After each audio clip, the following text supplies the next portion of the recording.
बिस्मिल्लाहिर्रहमानिर्रहीम। अस्सलामु अलैकुम वरहमतुल्लाहि वबरकातुहू। आप देख रहे हैं ख्वाबनामा और मैं हूं मोहम्मद वसीम अकरमुल कादरी। रब ताला ने इंसान के लिए ज़िंदगी और मौत को आजमाइश बनाया है। सूरह मुल्क में रब ताला फरमाता है कि अल्लाह ताला ने ज़िंदगी और मौत को तख्लीक किया लिनबलुवकुम अय्युकुम अहसनु अमला, ताकि हम जानें कि तुम में से अच्छे अमाल कौन करता है। इंसान की ज़िंदगी का इख्तिताम मौत है।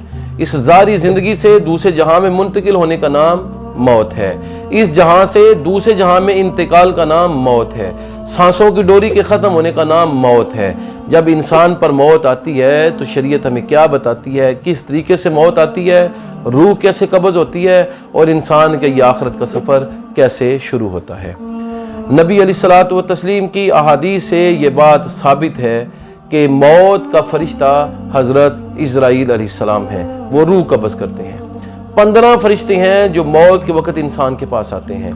7 रहमत के फरिश्ते, 7 अजाब के फरिश्ते और एक सैयदना इज़राइल अलैहिस्सलाम। सैयदना इज़राइल अलैहिस्सलाम इंसान की रूह को कब्ज़ करते हैं और रूह को कब्ज़ करने के बाद वो या तो जन्नती फरिश्तों को दे देते हैं यानी रहमत के फरिश्तों को, या जहन्नमी यानी अजाब के फरिश्तों के सपुर्द रूह को कर देते हैं।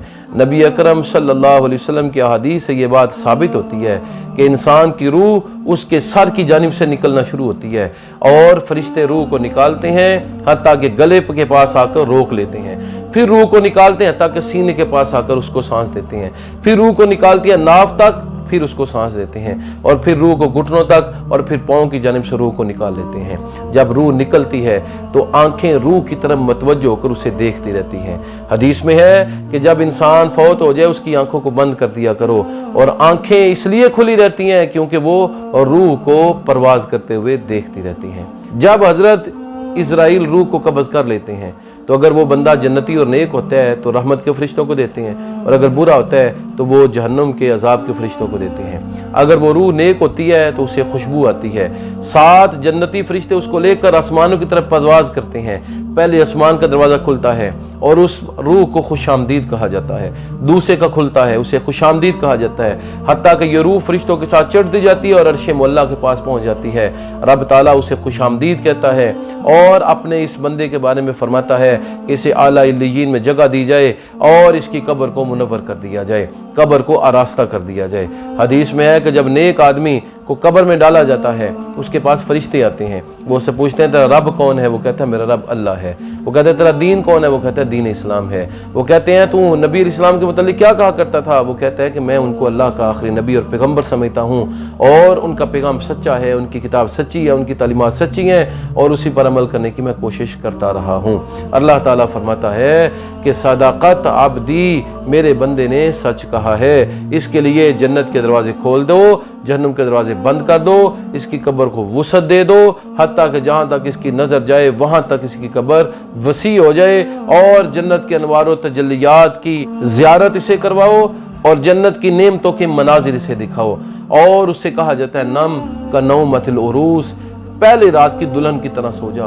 वो चाहता है कि मैं जाकर अपने घर वालों को बताऊं मुझे अल्लाह ने ये नाम दिए हैं, लेकिन फरिश्ते कहते हैं कि ऐसा मुमकिन नहीं है। उसी तरह सो जा जिस तरह एक दुल्हन सोती है, उसे महबूब के अलावा कोई और नहीं जगाता। यानी क़यामत के दिन रब ताला तुझसे जगाएगा और इनाम व इकराम अता फरमाएगा। नबी अलैहिस्सलाम फरमाते हैं कि जब काफिर की रूह, मुनाफिक की रूह कब्ज़ की जाती है तो अजाब के फरिश्तों को दी जाती है।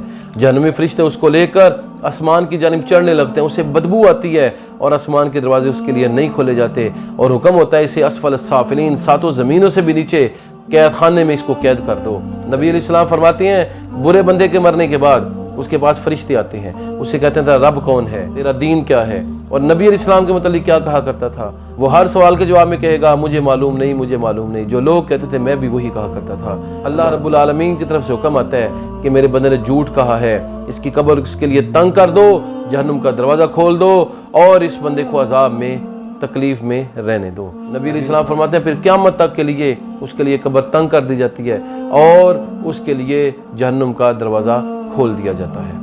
تو ناظرین گرامی یہ ہے انسان کا انجام۔ اگر انسان کی زندگی ایمان، تقوی، طہارت، رسول اللہ کی سنتوں کی اتباع، اللہ کے احکامات کی پابندی میں گزرے گی تو اس کی عاقبت قبر بڑی اچھی ہے۔ اور اگر انسان کا انجام برائی پر، کفر پر، گناہ پر، مخالفت رسول پر ہوگا، پھر اس کا جو آگے کی زندگی کا معاملہ ہے وہ بہت مشکل ہوگا۔ یہی وجہ ہے کہ سیدنا عثمان غنی رضی اللہ تعالیٰ عنہ قبروں کو دیکھ کر بہت زیادہ رویا کرتے تھے، اور آنسو مبارک سے آپ کی داڑھی مبارک تر ہو جاتی تھی۔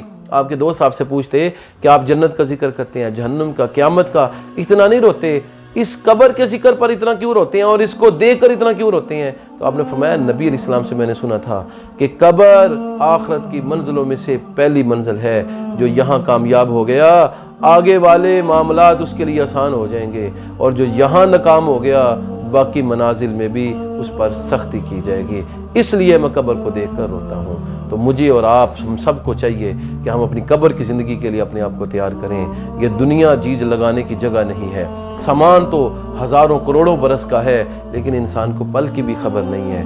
اس لیے انسان کو چاہیے کہ اپنی زندگی کو، اپنی سانسوں کو، اپنے اوقات کو آخری وقت سمجھتے ہوئے اللہ کے ذکر فکر میں اپنا وقت گزارے، حلال طریقے سے رزق کمائے، اپنے سارے فرائض صحیح طریقے سے سر انجام دے، حقوق اللہ اور حقوق العباد کی اچھے سے ادائیگی کرے، تاکہ اسی بات پر اس کا انجام ہو اور اس کا معاملہ آگے آسان ہو جائے۔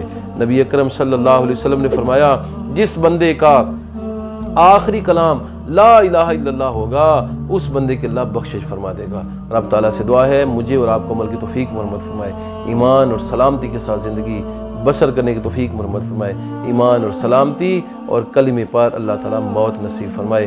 وآخر دعوانا ان الحمد للہ رب العالمین۔